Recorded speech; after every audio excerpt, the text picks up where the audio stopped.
All right, let's jump right in. Welcome to today's Explainer, where we're uncovering the actual science behind what makes partnerships thrive over the long haul. Today, we're unpacking Dr. John Gottman's totally groundbreaking book, The 7 Principles for Making Marriage Work. We're going to look at the very real architecture of a successful partnership. So we're stripping away all the guesswork and focusing purely on what the hard evidence actually shows us.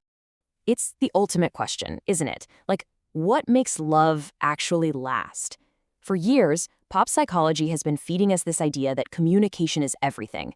That if we just learn to actively listen and reflect back our partner's feelings, poof, all our relationship problems will just vanish. Well, actually, scratch that. We are tossing that myth right out the window today. While good communication is undeniably helpful, it's definitely not a silver bullet.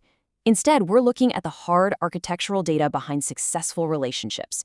Because it turns out, lasting love isn't just about how you argue, it's fundamentally about how you build your life together when you aren't arguing at all. So, here is our blueprint for today. First, the science of lasting love and predicting relationship failure. Second, building a solid foundation. Third, navigating inevitable conflicts. And finally, creating shared meaning. Let's start with Section 1, predicting relationship failure, diagnosing the problem. To understand how to build a really strong house, we first need to kind of act like building inspectors. We have to look at the specific behaviors that pretty much guarantee a relationship's structural failure. Researchers can literally observe a couple for just minutes and predict with astonishing accuracy whether they're going to stay together, entirely based on the presence of the 4 Horsemen. These are highly destructive communication patterns. First up, there's criticism, which is when you attack who your partner is.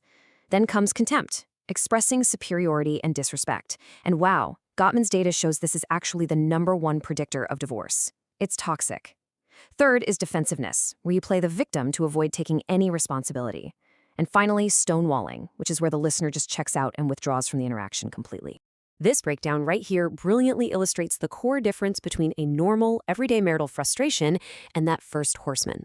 You see, a complaint targets a specific behavior you want to change, whereas a criticism attacks your partner's fundamental character. For example, saying, "Hey, I'm really upset you didn't take the trash out last night when you said you would." That's a healthy complaint. It's about a specific action, right?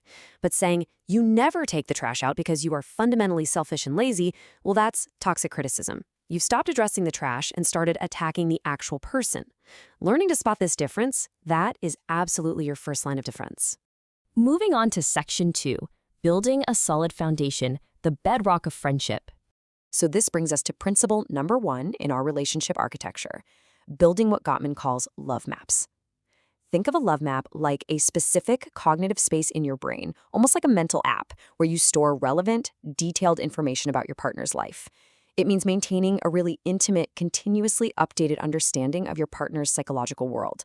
Like what's currently stressing them out at work, what are their deepest aspirations right this minute, who are their current best friends. People change over time, and couples with strong love maps make a habit of continually mapping out their partner's evolving internal landscape. And this simple truth really anchors all the data we're looking at today. If those 4 horsemen we just covered are the termites that destroy a relationship, a profound daily friendship is the solid concrete foundation that keeps the house standing. Hollywood constantly sells us this vision of love based entirely on intense passion and grand romantic gestures, right? But the science shows us something way more grounded. It's the quiet daily moments of connection, the little inside jokes, and the profound sense that you actually just like each other that makes a marriage genuinely happy and resilient. So, these foundational steps map directly to Gottman's first 3 principles. Principle 1 is building those love maps we just talked about. Principle 2 is sharing fondness and admiration, meaning you intentionally foster an environment where you actively appreciate your partner and, crucially, verbally express it. And principle 3 is turning towards instead of away. When your partner makes a tiny bid for your attention, like say, "Hey, look at that weird bird outside," turning towards them by actually engaging, rather than just ignoring them or scrolling on your phone, creates a micro moment of building trust. These tiny little moments, they are literally the bricks of your foundation. Okay, Section 3, navigating inevitable conflicts, data over drama. Let's be honest, there is absolutely no such thing as a conflict-free relationship. And if there is, it usually just means someone is holding back their true feelings. Now, here's a piece of data that is usually a massive relief to couples. A staggering 69% of marital conflicts are perpetual and fundamentally unsolvable. Yep, you heard that right. Nearly 70% of the things you argue about, you will probably always argue about. These stem from fundamental differences in personality or lifestyle needs. Like one of you being a neat freak and the other being a bit messy, or one being a total introvert and the other an extrovert. Because so much of this conflict is perpetual, the real secret weapon of successful couples is that they don't try to fix everything. They learn to manage their perpetual problems through open dialogue rather than getting stuck in gridlock. Think of these issues kind of like a chronic physical condition, maybe a tricky knee. You might not be able to totally cure the tricky knee, but you can manage it, you stretch it, and you can live a very happy, highly active life with it.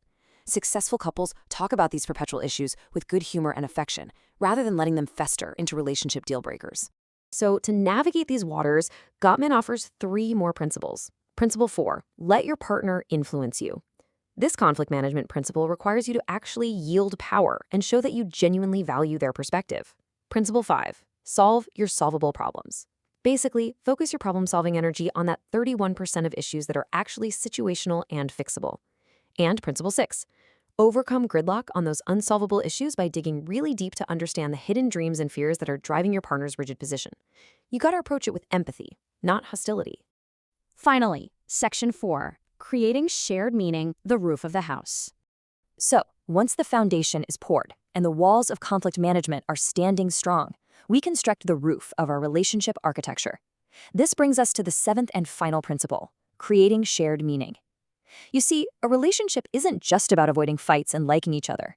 At its absolute highest level, it's about building a life that feels deeply meaningful to both of you. You are essentially building a unique microculture together. Every successful partnership is like its own tiny country with a population of 2. It's got its own customs, its own inside jokes, its own holidays, and a shared language that literally nobody else on the outside fully understands. So what does this microculture actually look like in practice? Well, it's built through rituals of connection, whether that's a sacred Sunday morning coffee ritual or just a specific way you always greet each other after work. It's found in the way you support each other's life roles and ambitions. It's having mutual life goals, like wanting to travel or volunteer or build a very specific type of family environment. When your core values align, these elements weave together to create a profound, protective sense of we-ness. That shared meaning, that is the roof that keeps the rain out when life gets stormy. So, I want to leave you with this question to help you evaluate your own partnership. Is your relationship house built on a solid foundation of deep friendship and managed conflict, or is it just sitting there, waiting for a storm to expose its weaknesses? The absolute beauty of this science is that it's highly actionable. Take a good look at your foundation today, start drawing those love maps, banish those 4 horsemen, and begin doing the beautiful, intentional work of building something that truly lasts. Thank you so much for joining me on this explainer. Keep learning, keep building, and I will see you next time.